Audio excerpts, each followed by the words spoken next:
All right, guys, welcome. We're going to title today's lesson Virginity. We're just going to get used to saying that word.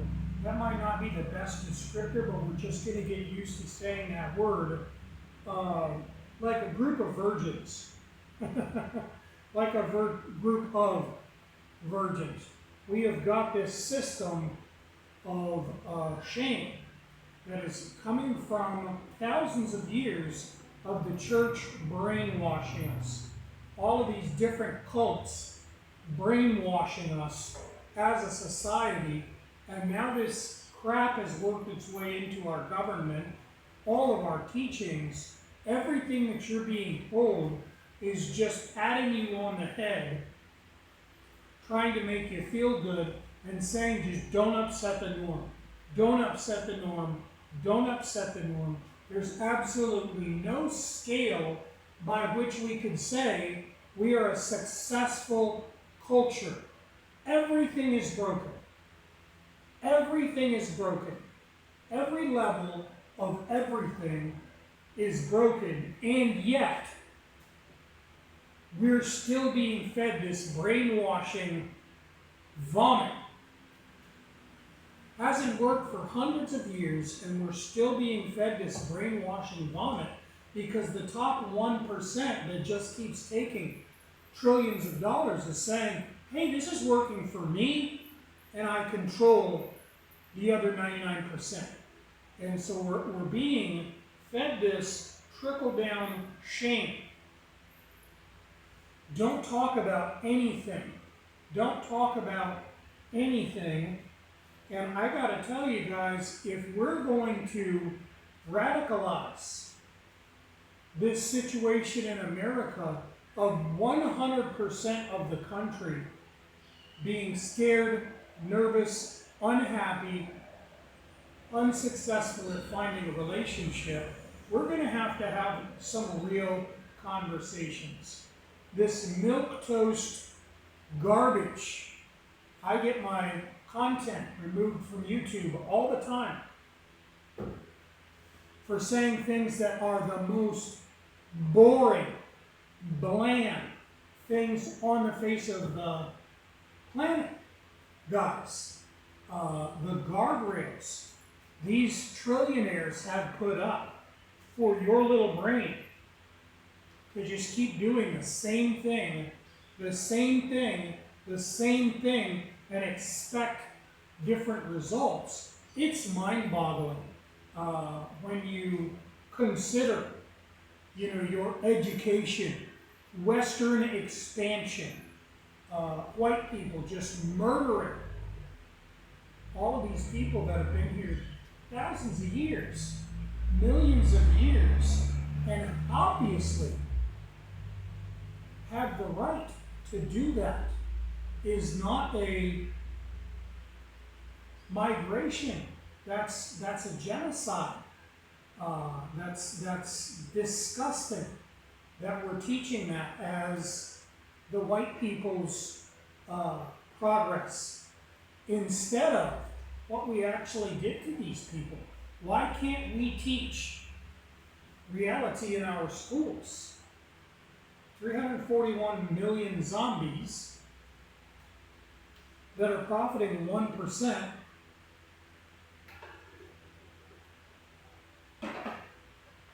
is a system that isn't working, a system of education that isn't working. You're passing down handcuffs, you're passing down shackles to your children by teaching them this disgusting crap. Let's at least have a conversation, guys. Let's at least have a real conversation, guys. I came down here as a scientist and just studying people. Very fortunate when I was allowed into people's situations, but I was very accommodating. I was learning their language, and most of these awesome people are interested, the Dominicans and Haitians are interested in learning English. no-brainer. A lot of these people have been, white people have been here 30 years. They don't know a single person. They don't know a single word of another culture. And all you have to do is say, hey, I speak the language you want to learn, and I'm interested in your language. Done. Done. I could walk up to any house in this town and just walk in the front door on this premise, and then start looking around and see which human energies we have got, and then observing what these kids look like. American towns are just the ugliest thing on the face of the planet for a reason. We could do the same thing in America, it'd just sort of be a boring game. Here we've got living and we've got dead. There you've just got dead. But a young lady chose me for something else. She said we're going to study language together. I said, fantastic. I started coming by the house. What she told her parents, though, is that I had asked to marry her. We've got a tradition in this country called Espero. And that's where you ask a girl to marry you, and then you just wait. Whether or not you get married, there's no guarantees of that. It doesn't matter how much time you spend. It doesn't matter how much money you spend, although this isn't a monetary thing. You're not going to buy this person homes and phones, and maybe you're going to split your pizza with them or whatever. You're probably going to do some nice things, buy a piece of fruit or something like that. But this isn't a financial arrangement, and it's yours to lose. You're going to spend 2-3 years of your life, and then this girl can choose to still marry anybody she wants to, date anyone she wants to.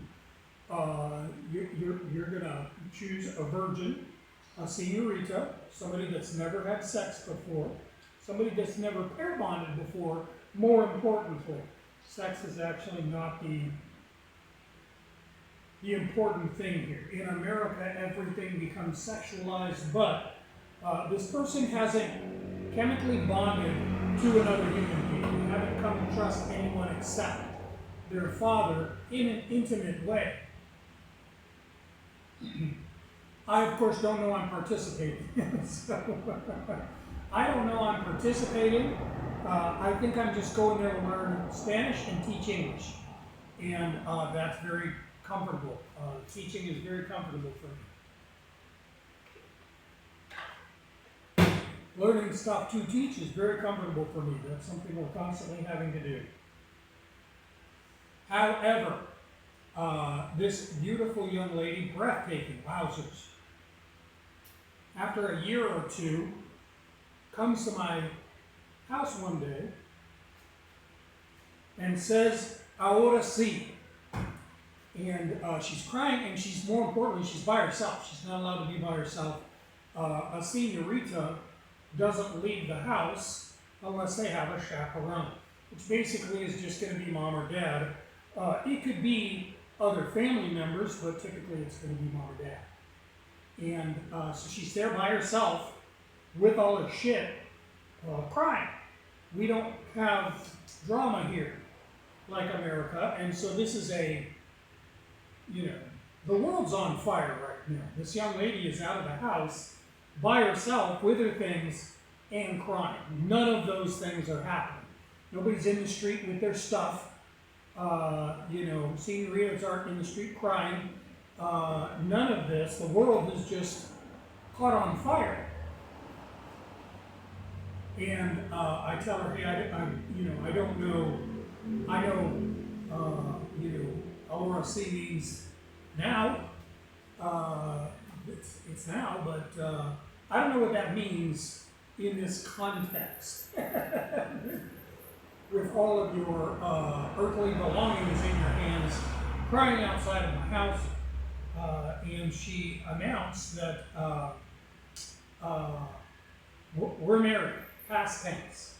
We are married, and today is the day that her family has decided that we will begin. And so we began a 5-year relationship. Breathtaking. 5-year relationship. Breathtaking 5-year relationship. Perfect 5-year relationship. There is no one that didn't see this thing and was not in awe. People all of the time, me and my wife would just go to the restaurant and we would just sit and crack up about dumb stuff, just common couple stuff. You smell like a mule. Hey, look at that plane up in the air. You smell like a monkey. Hey, what should we make for dinner tomorrow? Just boring, regular stuff. But instead of being the American relationship, what do you want? What do you want? What do you want? I have that yesterday. I have that for lunch. Instead of it being that, it's two people just comfortable in every moment. Neither of us have our phones in our hands, trying to occupy ourselves, trying to find something else. Both of us are comfortable in silence. However, very few silences. We're excited. We're building a life together. We're building a business together. We're building a home together. The home is already built, but we're deciding on what color should this be and what should be on the menu next, and what should we cook for ourselves as well. The restaurant has a theme. We're not always going to want to eat that same theme, and so we're stoked about cooking for the restaurant, new ideas for the restaurant, but we're also stoked about all sorts of other stuff in our own personal lives. Just amazing. You're never going to see an American relationship like this. I talk to the people that make it 50 years, and for the most part, initially they've got a speech. Here's what you do. Here's how you make it. Here's why it's the best way to go. But when you talk to those people, as a biopsychologist, when you talk to those people and go, all right, that's what you tell everybody else. Now tell me the real deal. They're going to say, well, it's consistent. I've done this a long time. I haven't enjoyed it for a long time. This is not a good thing. Quite frankly, all of the guys that have been in relationships 30, 40, 50 years, this is a retirement place for the most part. There's a lot of young people, but it's a tourist town for old sailors. And so these people that are in the community 10, 20, 30 years, been in relationships 30, 40, 50 years, are coming to me and saying, hey, your relationship is breathtaking. We sat and watched you for an hour during dinner the other day, and both of us were just taken by how comfortable you guys are, by how much fun you guys are having with each other. However, and we said, hey, creepers, please stop watching us do stuff. That's weird. But, hope we were encouraging. We're not, though. We're not, though. These are polygamous, dead people watching monogamy in all of its glory. Just the angels singing behind two happy humans in their life cycle, enjoying the serotonin, the dopamine, the adrenaline that you can only have if you're full of these microorganisms. Amazing people. You're not capable of being happy in a relationship, but you're also entering incorrectly. So let's talk real quick about monogamy and polygamy.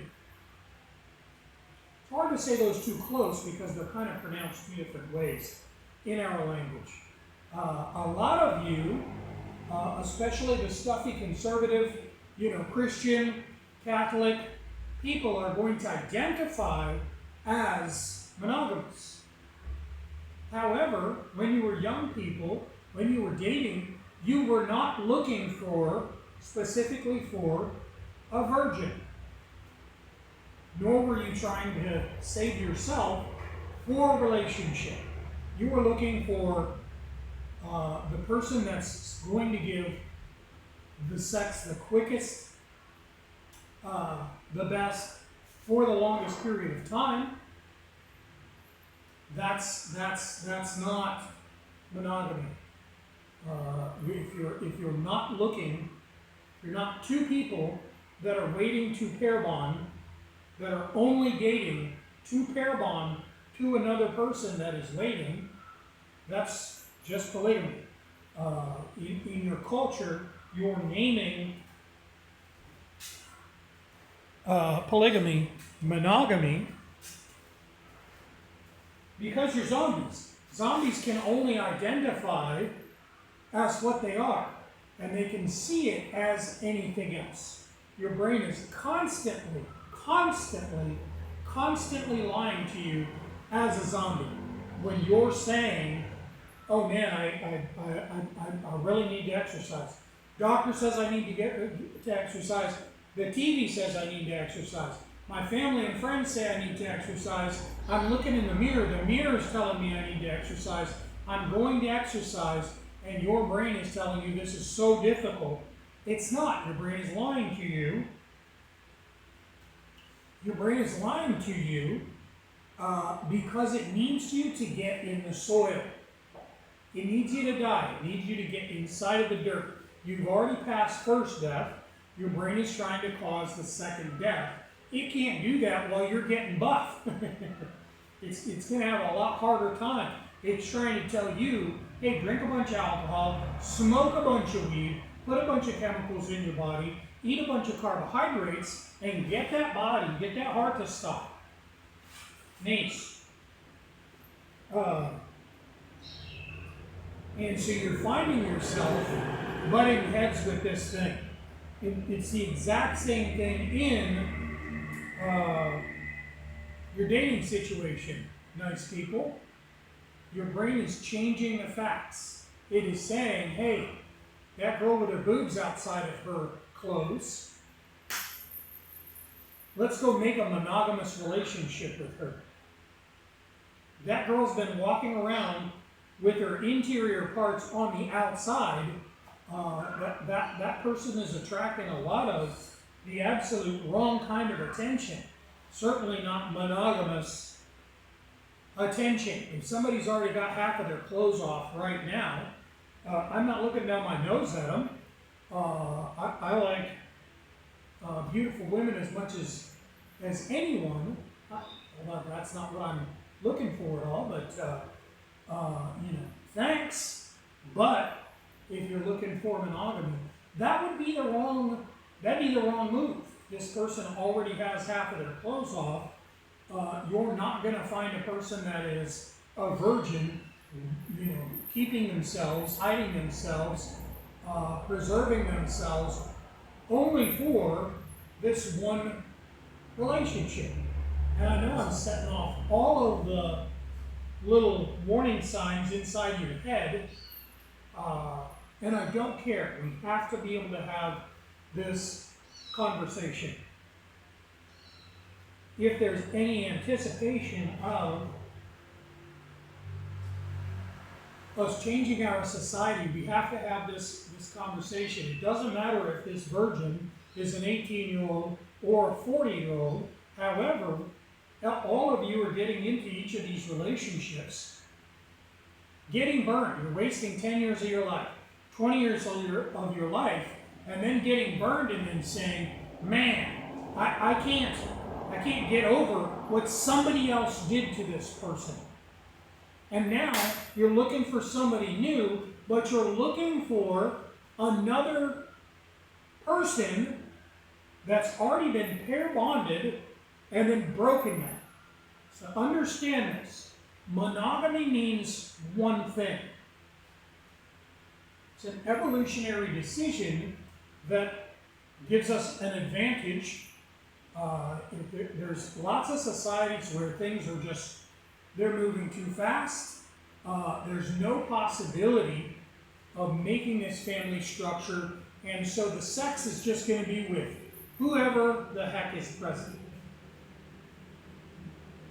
That's the only way we're going to survive. We need to make a bunch of us. We're dying at as fast a rate as we're making us, and so all we can do is do this. When things are a little bit more structured, now we have an evolutionary decision being made based on the data. Your body is constantly evolving. Your body is evolving 20 times today. It's making decisions today based on this data. The data, wherever you're spending time, if you're spending a bunch of time at your house, the fence at your house is where the data is being collected, and then your body is making decisions based on that. Humans, a very long time ago, made a decision, hey, we have an 18-year gestation period. We have an 18-year childhood. We, having this street sex, party sex, making a kid, and then throwing craps. When you're the prey, when you're being eaten, you have to have a very quick courtship, a very quick mating, and a very quick childhood, or your species is over. You're over. If you're being eaten and you're not making thousands of replacements, think about rabbits, man. If you put 2 rabbits in a pen, brother and sister, in a week, you're going to have 100 rabbits in that pen. But had they not evolved to doing that, they're going to die off as a species. Amazing people. Versus other animals where you've got that longer period where you need to take care of the kids, or they're not going to make it. We're living outside. We're throwing spears at things in order to have food today. We have the possibility of freezing to death. We have to be able to work together as a group in order to survive as a species. I.e., we evolved to be a monogamous group. Mom, dad, the kids. We can't one night say, hey, I'm sick of this activity. I'm out of here. I'm going to do this by myself. Kids dead, wife's dead, you possibly dead. We're sharing warmth. We're sharing safety inside of makeshift walls for millions of years. For an 18-year child-rearing sesh, we have evolved very specifically to be monogamous. If you pair bond to a female and then break that, the male is going to be saying, hey, where's my replacement sex? The female is done for life. We're monogamous. We pair bond one time. Now, for the rest of this young lady's life, the voice inside of her head, which she has absolutely no control over whatsoever, is going to say, this person is attacking me.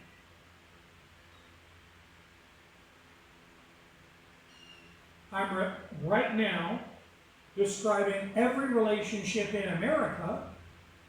We've got this disgusting notion, happy wife, happy life. This is where your wife is saying crazy crap, and you just placate her. You just push a prescription meth at her. You just push chocolates at her. You agree with whatever crazy crap she says. You apologize for whatever crazy crap she is accusing you of doing. Roll your eyes. Tell your buddies what a nut job. That's disgusting. That's disgusting. I'd like to use much, much stronger words. I don't want to offend. However, it deserves it. Hundreds of years we've been doing this to these females. Hundreds of years we've been doing this to these females. Just prison, slavery, just pushing meth at them to shut up. Instead of acknowledging this doesn't work. If you take a monogamous female, pair bond to her, and then break that pair bond, that's it for her. The rest of her life, she's going to say, hey, I don't know why that dude's attacking me. The dude's going to say, I'm innocent. I'm not really attacking you. Doesn't matter. The same voice inside of your head that is telling you that exercise is difficult is the same voice that's telling her, hey, that guy just attacked you. It's a breathtaking function. This girl is going to pair bond with one guy, be willing to kill or die for this one relationship for the rest of her life. Evolution, billions of years of evolution have brought us to this point. We have this breathtaking function. We're breaking it, breaking these beautiful humans, and then just treating them like crap. It's disgusting, people. We have to go back. If we had pigs,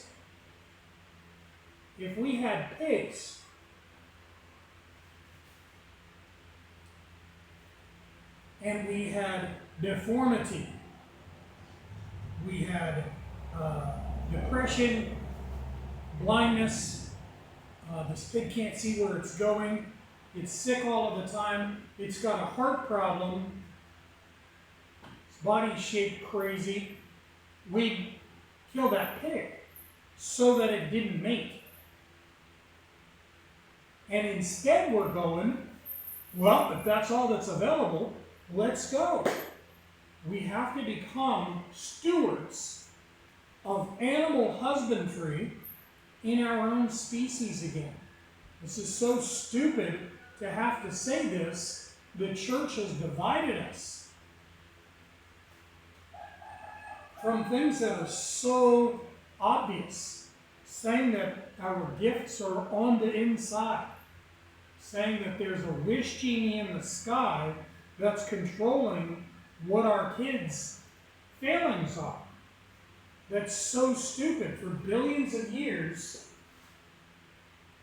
we saw ourselves as the animals. Then 4,000 years ago, these people said, hey, we're no longer one of the animals. We were made in the heavens, and so we have to go to this box that has this building that has 0 species energies in it. Let's take 100 people, let's take 500 people, let's all go to this box. That's a habitation with 0 species energies, so that's going to cause your death. That's going to cause you to enter first death by itself. And now, let's say, hey, my kid has allergies. We got to pray to the wish genie to get rid of the allergies, instead of saying, well, did you already have allergies in one of you guys? Did you pass that along intentionally? Because that doesn't have anything to do with the wish genie in the sky. If you did that, asking the wish genie to change it isn't going to change anything. You're breaking your own children, and you've been taught to now go to this building,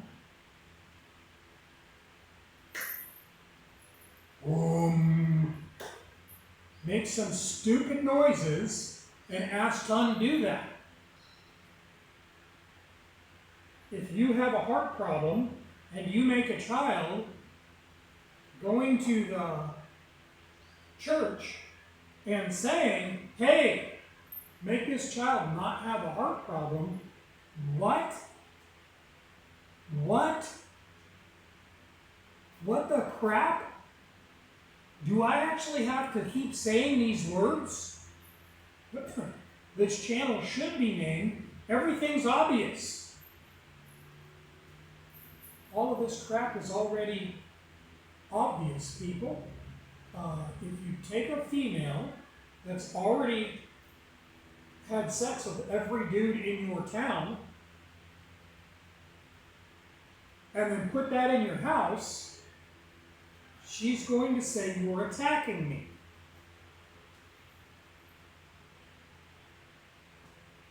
Do I need to keep going here, guys? Let's start saying the words. If you want a relationship, I watch American media, and there's young ladies, 20-year-old ladies that are saying, hey, older guys, why are you single? And would you be interested in a relationship with a younger gal? And I'm going, hey, this is, this the field I'm studying and trying to make a difference in. Let me check this out. Let me see what the pulse of America is. But I'm thinking, oh boy, get ready for some creepers, honey. You've gone and opened the door to this one. Beautiful, breathtaking. The picture's very small, but it's breathtaking, symmetrical. Beautiful young lady is saying, hey, hey, older guys, these young guys are idiots. What's up? So I'm thinking it's going to be, hey, meet me here. Marry me, pick me. I've got a big house. And instead, every one of the posts is, nope, no thank you. Not interested in the BS. Glad to be living my best life without having to explain it to anyone. Nope, already had all of my stuff taken by another. There's nobody hitting on this young lady. There's nobody saying, yeah, what the heck? That's what we're doing here, guys. I gotta tell you, you're dead. You're dead. I'm not insulting anyone. We can repair this right now. All we have to do is put these plants and animals back here, but then we're going to have some sort of expectation of a responsibility of our animal husbandry practices. And of course, it's just a bad phrase to be using, except that we're animals. The Bible is teaching us that we're a man that was made in God's image out of dirt, and a woman that was made from a rib of that magical male. And that's just stupid. That separation, this idea that we have this other set of rules, instead of using animals as an example for everything, all of this stuff is a little bit self-explanatory. Nice people. We have to start being responsible for this stuff again. Initially, is it going to be a little bit weird to redefine these things? Heck yes. In a culture where kids are losing their virginity at 10, that sounds like, old guys and kids. That's disgusting. However, zombies are looking for interactions. I'm talking about, restructuring, having young ladies wait as long as they want, but maintaining the bond so that we can do this thing forever. They don't need to be different aged people at all. We just have to go back to doing things the old way. There's 40-year-old virgins out there. It's not even an uncommon thing. Everybody's alone. Everybody's alone. That's not even an uncommon thing. You can find anything you're looking for. But the first step is starting to say these words out loud. These can't be personal thoughts. They can't be thoughts that you're being shamed into not making verbal. That's the big one. The shame culture in America is genetic code. We're trying to avoid procreation because we don't have energies where we live. So your body is choosing not to procreate. In order to break through that, you have to first prepare yourself.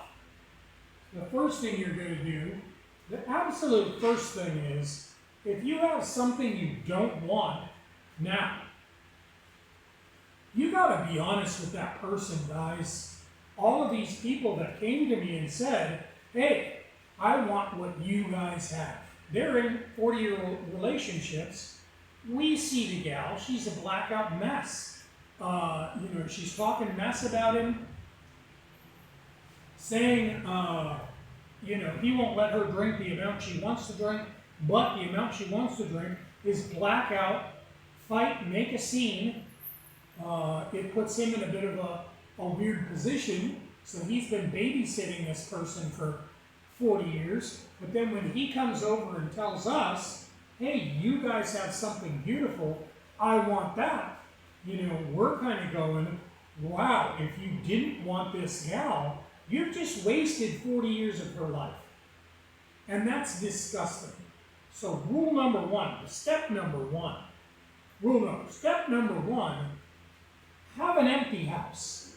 That's where you got to start. If you're in a situationship with 5 people and you're making it sound more like a relationship because that's what's getting you sex, that's disgusting. Stop. The first thing you need is opportunity. And opportunity is a single human being to offer. The next step isn't to go find a young lady. It's to get yourself off of the antibiotics, to prepare a home with human energies. Get you right. And now we need enough trees with fruit animals with meat on the hoof available, not just to trigger you into evolving again, but when you invite another person to your home, that it's going to trigger them. And the most important thing is, a monogamous person is not trying to find sex. You're trying to find a mate for the rest of your life. Only. We have to start being responsible with these people's lives. If you're not interested in a 50-year marriage, don't waste one day of that person's time. Not of your time. Don't waste their time. This girl has one pair bond to offer, and you're looking for creepy old guy, young girl sex or something? Come on, guys. Put it in the pants. Keep it in your pants. Let's start being responsible for these amazing people. These amazing people are us. This is our species to destroy. America is 341 million dead people because you guys aren't being responsible with this. We gotta take that first step. I think I'm out of time, you guys. As a matter of fact, I imagine I've gone over. God dang. But this is an important one, man. I'm going to piece it out here, guys, but start thinking about this and start verbalizing these things. If you're not saying these things out loud, that's the absolute beginning. If you're not saying these things out loud, if you're being shamed into saying what everybody else is doing just to sound normal, I find myself doing that. I find myself doing that as well. Guys, I'm talking to people on the phone. I never speak English. And so I'm speaking English. Then they say some zombie rhetoric, and I find myself kind of regurgitating the automated answer. And then after I hang up the phone, I go, boy, I'm kind of letting those people down. I should have been saying, hey, if you're doing the same thing, you can't expect a new result. If you're doing the same thing, you can't anticipate a new result. You got out of a relationship. There was a funny thing I saw that I don't even know if it relates, but it says, you left your boyfriend because he's cheating, is like saying you left the country because it was raining. It's raining everywhere. Sit down and cook some food, it said. Hilarious, but my point is, in Zombieland, that's your reality. If you're going out and doing this, I'm going to break up with this guy because he cheated on me. I'm going to break up with this girl because she cheated on me. Then win this other person that's just got out of the relationship. Why'd they get out of the relationship, people? You're getting out of the pot and into the fire. It's not doing you any good. We have to change this up. The first thing we have to do is back away. Get yourself off of these antibiotics. Get yourself well. That's going to take you a year. That's going to take you 2 years. Get yourself in physical shape to attract the opposite sex. Get yourself in mental shape to attract the opposite sex. Get your microbiome correct. Get your house, get your equity ready to attract the opposite sex. Kind of happens by itself after that. I got to piece it out, guys. You guys are real important to me. I'm going to do this again real soon.